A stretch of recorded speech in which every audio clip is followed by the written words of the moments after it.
Hi everyone, how are you? My name is Joanne and I'm also a primary school teacher, which is why I couldn't actually come in and see you in person today.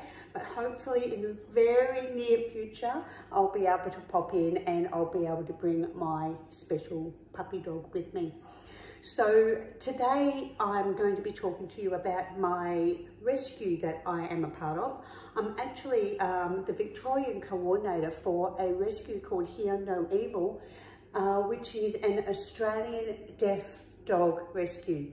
Now, you're probably thinking, well, what do you mean by deaf dogs? Well, just like deaf people who can't hear anything, we've also got deaf dogs and you've also got some other deaf animals as well. We primarily just focus on the deaf dogs and sometimes we might get in the special little deaf cat as well.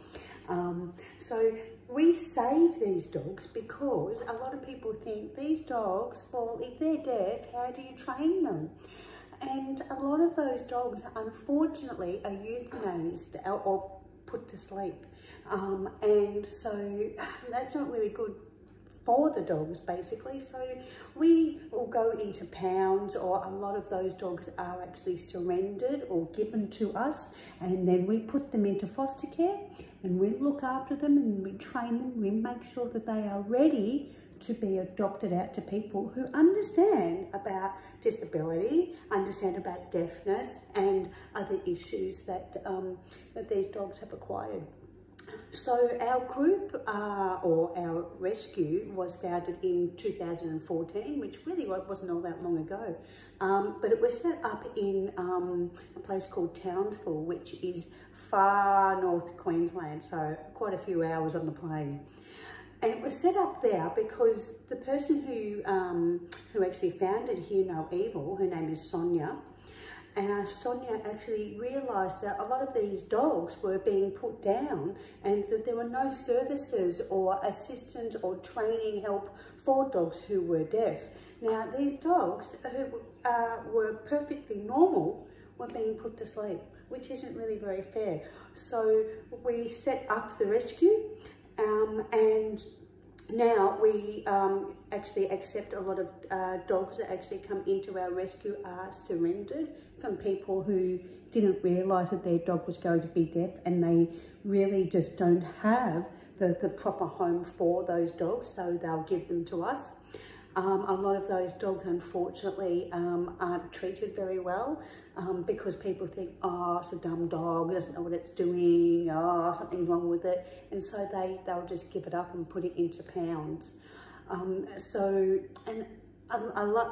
a lot of other of those dogs, because when the owners find out that they are deaf, sometimes the vets don't really know very much about deaf dogs and they think, oh, these dogs, they're not going to have a very good life, so that they might be better off being put to sleep. So, of course, I know that you also do Auslan at your school, and that is for people who just can't hear. Normal in every other way, they just can't hear very well. And that's what a lot of our dogs are exactly the same as that. There is nothing else wrong with them, they just can't hear. So we change how we communicate with them and we use Auslan signs. Not always exactly the same as you guys use Auslan, but we change them to make it easier for our dogs to be able to understand. So a lot of you guys are learning Auslan with two hands, but of course we have to hold the leash in one hand, don't we? So with the other hand, we will use different signs and we'll actually teach our dogs to look out for those particular hand signs, and they respond to that, especially if you've got some yummy treats involved. Puppy dogs will do anything for a little treat, and I'm sure those people who actually do have dogs, they know my puppy dog will do anything for a bit of chicken. Same as my dog, she'd do anything for some food. So anyway, back to what I was talking about. The person, as I said before, the person who actually set it up is a woman called Sonia, who actually founded Hear No Evil in 2014, all the way up in Townsville. Now, a lot of the people who access our service are people, vets, owners who have realised, oh my gosh, my little puppy dog is deaf, what am I going to do? Trainers who want to be able to help their clients who have come in and said, hey, my dog is deaf, how am I supposed to train it? And other rescues usually come in and try to access our service as well, because we usually all try to work together with other rescues to make sure that our dogs find beautiful, loving homes. Now, how is a rescue like this, how does it keep going? Well, it's a lot of work to keep going. Now, we need to rely on foster carers, so people who would take puppy dogs into their home and look after them and train them and get them ready to be adopted out. Lots of those foster carers in Victoria, we've maybe only got about 2 foster carers in the whole of Victoria.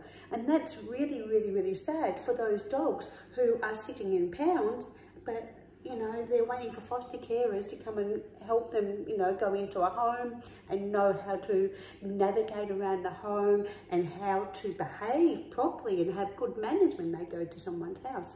But unfortunately, they are still stuck in pounds and there's no one to take them out and take them into their own home. So foster carers, they are very, very sought after. Lots of people need foster carers, and you know what? A lot of rescues need foster carers too. But we find it even harder to get those people to look after our dogs because they don't know how to look after a dog that has special needs like deafness and blindness and other issues as well. Because those dogs that have actually been born deaf, there is a large number of them that have also got other issues and other disabilities as well. So basically those dogs, some of them are deaf and blind. And so it takes a very, very, very special kind of person to be able to teach those dogs. I'll come back to that one in a minute. So we need the foster carers. We need lots of volunteers to go out and put on a barbecue. Even students like you at other schools, we often ask other schools, oh, hey, can you do a fundraiser to be able to get, to donate, for people to donate and then be able to fundraise for us so then we can put all of those costs towards the medical needs, food and training for these dogs. So then they'll actually end up with a really, really, really good outlook on life. So we need a lot of foster carers, we need a lot of volunteers, we need people to come and set up the marquees, we need veterinarians, we need trainers, we need lots and lots and lots of people to come on board and to help us be able to help those dogs. Now, these dogs that have been born deaf, I said before that some of those dogs are actually just deaf, but some of these dogs also have other disabilities. Now, what causes the deafness in dogs? Most of the time, it is what is called the MERL gene. It's M-E-R-L-E, MERL. Now, the MERL is the white in fur on puppy dogs and animals, okay? Now, when you get a puppy dog that has got the grey, white and black, you know, all of those mixtures. A lot of border collies have got those, where they've all got different, like a merle mixed in, the grey, the black and the white. Now, when they are bred with another dog that is also the same, has got that kind of a coat, if you put them together and they have a litter of puppy dogs, 25% of each dog, actually, let me rephrase that.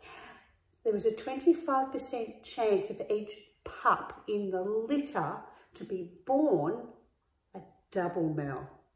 Now, my puppy dog is fast asleep at the moment, so I can't quite show you, but what I will do is I will give you some photos so you know what it looks like.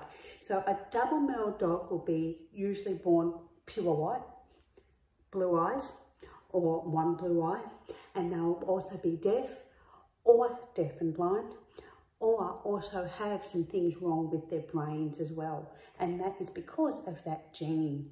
So that gene can be a little bit nasty sometimes if you breed them with other puppy dogs that have that gene. If you only breed them with a puppy dog that has a full colour, that's fine, or just 2 colours, that's fine. But if a puppy dog's got more than 2 colours, don't breed them together, because that is what's going to happen. So I'm just looking to see, because sometimes Willow will wake up. My girl Willow is deaf, and she is a double merle. So she's pure white and she's got the blue eyes. Now, unfortunately, my puppy dog has hurt her leg and she has to have an operation on Monday to fix her leg. So she's not really doing very well, but she's still happy and limping around. So what I might try to do is wake her up for you.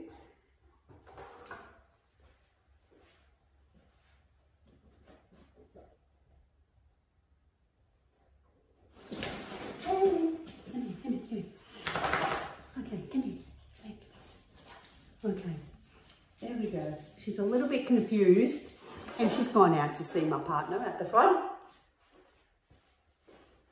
Willow, I mean Willow back. Come back here, come back here, come here. Okay, sorry about that.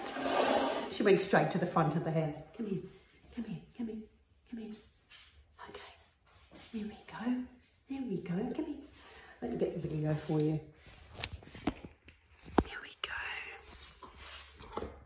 Who's that? Hello. Hey, hello. No, she's not interested. Oh well. So as you can see, she has got blue eyes. Okay. And she's got all the white fur. She's pretty much white all over.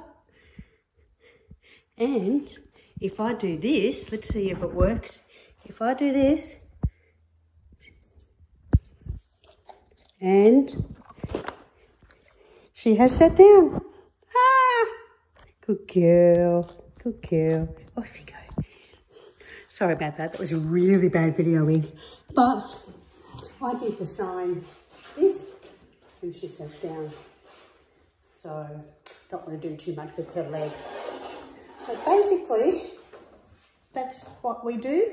That's how we look after deaf dogs, and we do our absolute best to try to save them from being put down and hopefully have the best life possible.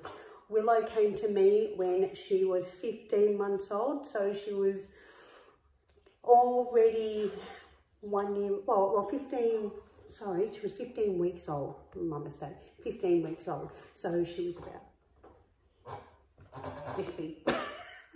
And she's grown since then. So she came to me when she was 15 weeks old and we put her straight into training. And luckily, because I know Auslan, because I'm actually quite deaf too, I've got no hearing in one ear and I'm wearing a hearing aid in the other ear. And my beautiful husband is a sign language interpreter. And so Willow, she just learned Auslan really quickly. She can actually do around about 12 Auslan signs that I have changed a little bit. And she's just happy as Larry. She knows exactly what to do. So some of the signs I use with her are, I said before, sit, and she will sit down. I've got drop, bed. Some of you might know that sign from Auslan class. I've got blue, and that's from one of her beds, because one of her beds was blue. It's not blue anymore, but hey, she knows that sign. She knows bring me your toy. She knows no. She knows bed, ball, bring me your toy, sit, drop, oh, I love you. She knows that one, and she knows roll over as well. I can't quite think of the other ones. But basically, that's all you do. You just need to be able to teach them very short, sharp, clear signs, have lots of treats, lots of yummy treats, and they will do anything for you, because you know what puppy dogs are like. They just want to be able to please you. So I hope I have answered everything for you. If not, make sure you send me a little email and I'll answer those questions for you. Okay, I am going to go now. Like I said, any questions, just let me know. It was absolutely fantastic, and thank you so much for giving me the opportunity to be able to talk to you about our rescue and everything that we do for our puppy dogs. I'll see you later. Bye.